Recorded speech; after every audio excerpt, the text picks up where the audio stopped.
শুভ অপরাহ্ন। ইতিহাসের পাতায় আরও একবার প্রত্যেককে স্বাগত জানাই। বিহার স্টেট 2025 যারা দিয়েছিলেন তাদের জন্য একটা গুরুত্বপূর্ণ আপডেট রয়েছে। তাদের যে সার্টিফিকেট, কারণ আপনারা ওয়েব কপি পেয়েছেন, সার্টিফিকেট এখনও পাননি, এই সার্টিফিকেট দেওয়া কিন্তু শুরু হয়েছে। এবার খুব স্বাভাবিক কারণেই প্রশ্ন আসে যে কোথা থেকে এবং কবে দেওয়া হবে। দেখুন, পুরো প্রসেসটা বুঝে নিন। এর আগের বার যেরকমটা করে দেওয়া হয়েছিল, তাহলে আপনার সমস্ত প্রশ্নের উত্তর আপনি পেয়ে যাবেন। প্রথম কথা হচ্ছে, যারা বিহারের বাসিন্দা তারা যে ডিস্ট্রিক্ট বা জেলার বাসিন্দা, সেই নির্দিষ্ট ডিস্ট্রিক্টের যে ডিস্ট্রিক্ট এডুকেশন অফিসার রয়েছে তার অফিস, অথবা সেই অফিস যেটা নির্ধারণ করবে যে অমুক স্কুল বা কলেজ থেকে দেওয়া হবে, সেই জায়গা থেকে দেওয়া হবে। এরকম হয় যে ডিও অফিস থেকেও দিয়ে দেওয়া হয়, অথবা কোনো নোটিশ করে বলা হয় যে অমুক কলেজ বা স্কুল থেকে দেওয়া হবে এত তারিখ থেকে এত তারিখ এবং এত রোল নাম্বার থেকে এত রোল নাম্বার। তাহলে বিহারের বিষয়টা এইভাবে চুকে গেল। কিন্তু যারা বিহারের বাসিন্দা নয়, যারা আদার স্টেট, যেরকম পশ্চিমবঙ্গ বলুন, ঝাড়খণ্ড বলুন, ইউপি বলুন, উত্তরপ্রদেশ, তারা কোথা থেকে পাবে? তারা সাধারণত পাবে হচ্ছে পাটনা থেকে। এবং তাদের কিন্তু কোনো নির্দিষ্ট ডিস্ট্রিক্টে যেতে হবে না, তারা পাটনা থেকে পাবে। এবার পাটনা থেকে কিভাবে পাবে, কোথা থেকে পাবে? দেখুন, এর আগের বার যেটা করা হয়েছিল, রোল নাম্বার ওয়াইজ প্রত্যেককে আলাদা আলাদা ডেট দেওয়া হয়েছিল এবং নির্দিষ্ট স্কুলে দেওয়া হয়েছিল। ধরুন সাপোজ যে দেখুন, পাটনা থেকে যেহেতু ডিই অফিস থেকে রয়েছে, ওই রাজেন্দ্রনগর টানেলের থেকে একটু হেঁটে যেতে হয়, তো ওইখানেই অ্যাকচুয়ালি আপনার সার্টিফিকেটটা রাখা রয়েছে এবং ওইখান থেকে প্রত্যেকটা স্কুলে পাঠিয়ে দেওয়া হবে, যেখানে যেখানে ক্যাম্প করা হবে সেখান থেকে। এবং সেই রিগার্ডিং কিন্তু এর আগে একটা নোটিশ দেওয়া হয়েছিল। যেমন ধরুন সাপোজ আমি উদাহরণ হিসাবে বলছি, 1 থেকে 100 রোল নাম্বার রাজেন্দ্রনগর রাজকীয় উচ্চ বিদ্যালয় থেকে দেওয়া হবে, 100 থেকে 200 বিদ্যালয় অমুক কলেজ থেকে দেওয়া হবে, এই রকম করে আলাদা একটা নোটিশ দেওয়া হয়েছিল। তাহলে সেই রকম একটা নোটিশ আসবে আশা করা যাচ্ছে।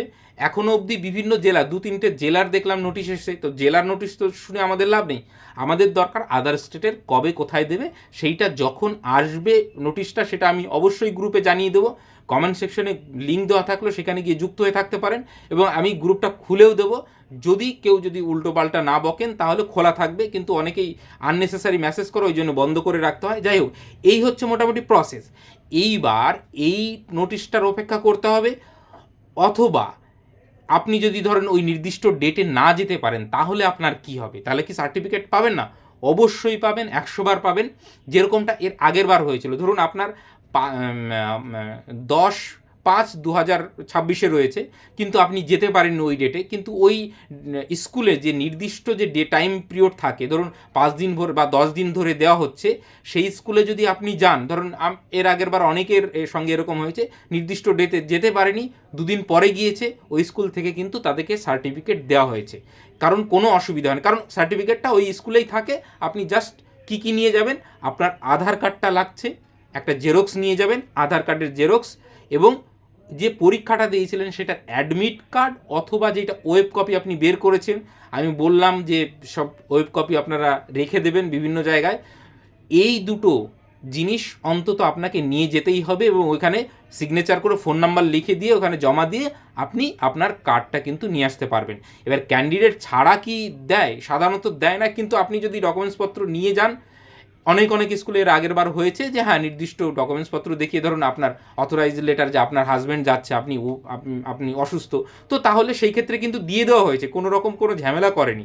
এবার স্কুল বেসিসে সেইখানকার হেডমাস্টার বা যে দায়িত্বে রয়েছেন তার উপর অনেকটা নির্ভর করে, রিকোয়েস্ট করলে দিয়ে দেয়। এর আগে যেরকমটা হয়েছিল যে যাদের ধরুন মানে পরে ডেট ছিল, অথচ আগে গিয়ে রিকোয়েস্ট করে নিয়ে এসে, এবার আপনার বলার অ্যাপ্রোচের মধ্যে সেটা, আপনি যদি বিনয়ীভাবে বলেন তাদের তো কোনো সমস্যা নেই। তো এই বিষয়টা আপনারা মাথায় রাখবেন যে হ্যাঁ, একদম যেই ডেটে দিয়েছে সেই ডেটের অবশ্যই আপনি গেলে তো পাবেন। এরকমটা হয় অনেকে ভোরবেলা থেকে লাইন দিয়ে রয়েছে, কিন্তু ভোরবেলা থেকে লাইন দেওয়ারও কোনো প্রয়োজন নেই। মোটামুটি আপনি 1:30-2টোর পরে মোটামুটি ফাঁকাই হয়ে যায়। তো আপনি যদি একটু পরের দিকে যান খেয়ে দিয়ে, তো 2 ঘন্টা 2.5 ঘন্টা আপনি যদি ওয়েট করেন, আপনি পেয়ে যাবেন। তো এই বিষয়গুলো আপনারা মাথায় রাখবেন যে এই আপনার অ্যাডমিট কার্ড, পরীক্ষার অথবা ওয়েব কপি যে কোনো একটা অথবা দুটো নিয়ে যাবেন, এবং আধারটা নিয়ে গেলেই ভালো হয়। পরিচয়পত্র হিসাবে আপনার আধার কার্ডের জেরক্সটা ওখানে রাখছে, এবং আদার স্টেটের যারা রয়েছেন তাদেরকে পাটনা থেকেই দেওয়া হবে। আপনি যদি ওই টাইম ফ্রেমের মধ্যে না নিয়ে থাকেন, তাহলে ওই স্কুল থেকে আবার যে পাটনার ডিও অফিস আছে, ওই রাজেন্দ্রনগর টানেল থেকে একটু হেঁটে যেতে হয়, ওইখানটায় চলে যাবে। ওইখানেও পরবর্তী সময় কোনো এক সময় গিয়ে আপনি নিতে পারেন। এমনটা নয় যে আপনার সার্টিফিকেটটা ভ্যানিশ হয়ে যাবে, আপনি পাবেন। সার্টিফিকেট পাবেন, কোনো রকম কোনো সমস্যা নেই। কারণ অনেকের অনেক রকম সমস্যা থাকে, পুরো বিষয়টা সেই জন্য আমি ভেঙে চুরে বললাম যে এরকমটা নয় যে আপনি সার্টিফিকেট না নিতে গেলে আপনি আর কোনো দিনও সার্টিফিকেট পাবেন না। তো এই হলো পুরো বিষয়। তাহলে একটু অপেক্ষা করুন বা নজর রাখুন যে বিহারের যে পাটনার যে ডি অফিস সেইখান থেকে কোনো নোটিশ আসছে কিনা। যখনই কোনো নোটিশ আপডেট আমি পাবো নিশ্চয়ই জানিয়ে দেবো, কিন্তু এটা দেওয়া শুরু হয়েছে বিভিন্ন জেলায়, সেই জন্য আপনাদেরকে জানিয়ে রাখলাম। ভালো থাকবেন, সুস্থ থাকবেন, থ্যাংক ইউ।